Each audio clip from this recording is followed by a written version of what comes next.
Senators kicked off the first day of confirmation hearings Tuesday for President-elect Donald Trump's cabinet picks. Trump's controversial choice for Defense Secretary Pete Hegseth appeared before the Senate Armed Services Committee. The 44-year-old former Fox News host faced intense questioning and criticism from some Democratic committee members over what they say is his lack of experience, his previous comments about women in the military, and misconduct allegations, which he denies. Several protesters also disrupted Hegseth while he was speaking. Here are some highlights from today. What do you have to say to the almost 400,000 women who are serving today about your position on whether they should be capable to rise through the highest ranks of our military? Senator, I would say I would be honored to have the opportunity to serve alongside you, shoulder to shoulder, men and women, black, white, all backgrounds, with a shared purpose. Will you resign as Secretary of Defense if you drink on the job, which is a 24/7 position? I've made this commitment on behalf of the men and women I'm serving. Will you resign as Secretary of Defense I've made this commitment on behalf of the men and women I'm serving. I'm not because it's the most important deployment of my life. I'm not hearing an answer to my question. As I've acknowledged to everyone in this committee, not a perfect person. CBS News senior national security correspondent Charlie D'Agata joins us now from the Pentagon. So, Charlie, how do you think Hegseth was received during his confirmation hearing? What were your main takeaways?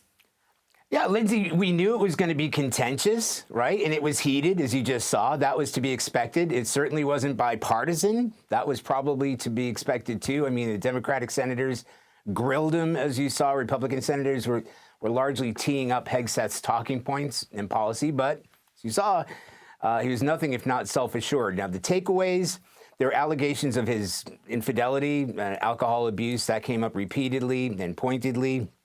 He dismissed those as anonymous smears, but not outright like denying the reports of the incidents. He said he was not a perfect person.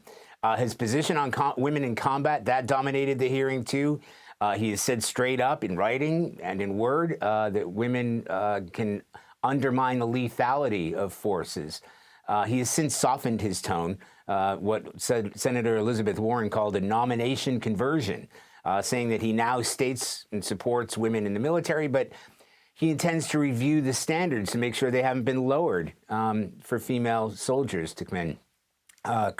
Senator Kirsten Gillibrand, called his previous remarks brutal, mean, and denigrating for women in uniform, and that he's going to have to change how he sees women in order to do that job well. Now, one issue that is causing concern here at the Pentagon is how this incoming commander-in-chief intends to use the military. Hegseth sidestepped a serious question about whether he would stand up to Trump if he did something like ordering the National Guard to shoot unarmed American protesters in the leg, as former Defense Secretary Mark Esper alleges the then president was asked when he was in office. And he just sidestepped the question, refused to answer it directly. I want to talk to you about a couple of things that Hegseth said. He said, first of all, President-elect chose him because he wants Hegseth to bring the warrior culture back to the Department of Defense. He also acknowledged his resume doesn't look like previous secretaries, but he considers himself a change agent. Did he talk about what his priorities would be on day one if confirmed? Yeah, he kind of played that off as a strength, his lack of certain experience, but more experience like in the field. It was central to his theme throughout the hearing. He must have said warrior a dozen times in his opening statement alone. I mean, his book is called The War on Warriors.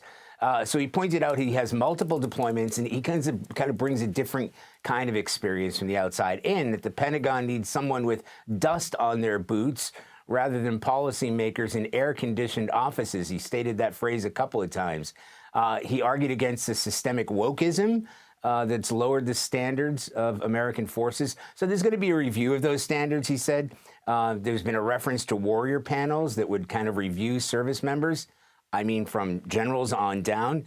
He talked about tearing out DEI initiatives, root and branch, from the start. He says the Pentagon needs a shakeup, so he's pledging to be, as he said, a change agent, and that would start from day one. Charlie D'Agata at the Pentagon for us. Thank you. Thank you.